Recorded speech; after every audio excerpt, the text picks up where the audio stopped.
নেতাকর্মীরা বলতো বাংলাদেশের জনগণ বেহেশতে বাস করে। আপনারা কি বেহেশতে বাস করতেন না দুজকে? আমরা এখন একটা শান্তির বাংলাদেশে আছি, স্বাধীনভাবে কথা বলতে পারছি, গুম খুনের ভয় নাই, নির্যাতন নিপীড়নের ভয় নাই, ওই আয়না ঘরের ভয় নাই। অনেকেই প্রশ্ন করেন আমরা কেমন বাংলাদেশ চাই? আমরা কেমন বাংলাদেশ চাই? আমরা একটি আদর্শ আধুনিক ন্যায়ভিত্তিক গণতান্ত্রিক রাষ্ট্র প্রতিষ্ঠা করতে চাই। আমরা চাই আগামীর বাংলাদেশ হবে তারুণ্যের বাংলাদেশ, আগামীর বাংলাদেশ হবে ছাত্র জনতার বাংলাদেশ, আগামীর বাংলাদেশ হবে ভিপি নূরদের বাংলাদেশ, আগামীর বাংলাদেশ হবে ওই গার্মেন্টস শ্রমিক ভাইদের বাংলাদেশ, আগামীর বাংলাদেশ হবে ওই খেটে খাওয়া দিন মজুরদের বাংলাদেশ। আপনাদের অধিকার আর কেউ কেড়ে নিতে পারবে না। এই স্বাধীন বাংলাদেশে কোনো চাঁদাবাজি চলবে না, কোনো সহিংসতা চলবে না, কোনো মিথ্যা মামলায় ফাঁসিয়ে দিয়ে সাধারণ মানুষকে হয়রানি করা চলবে না।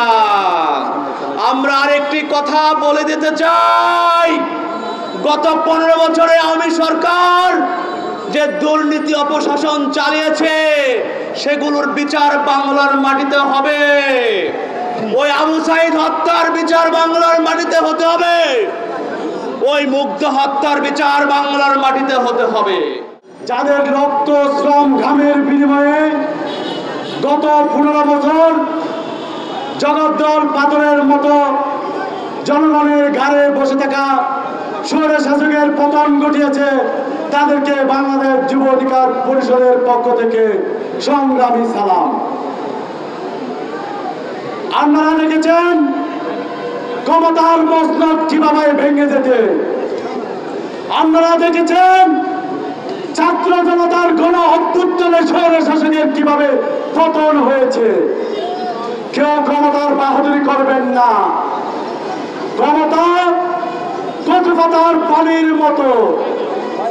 অতএব যারা গত 15 দিন আগে যাদের পা মাটির সাথে লাগে নাই, যারা নিজেদেরকে মনে করেছিলেন আমরা সর্বময় ক্ষমতার অধিকারী, আমাদেরকে কেউ কিছু করতে পারবে না, তারা আজকে হারিয়ে গিয়েছে।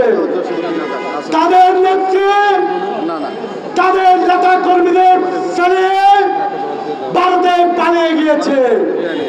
আজকে উনি ওখান থেকে বাচ্চাদের শোক দিবস পালন করার জন্য, অতএব তারা গর্তের ভিতর লুকিয়ে আছে। আর যিনি পালিয়ে গিয়েছেন উনি ভারতে বসে আজকে ভারতের স্বাধীনতা দিবস পালন করতেছে। ওনার বাবার প্রতি ওনার কোনো মায়া নাই। ওনার বাবা ছিলেন যা সেটা হচ্ছে ক্ষমতা যাওয়ার সিঁড়ি।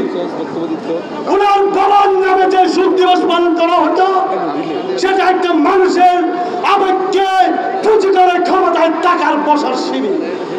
ওনার বাবাকে ওনার পরিবারকে কোনোদিন ভালোবাসেনি।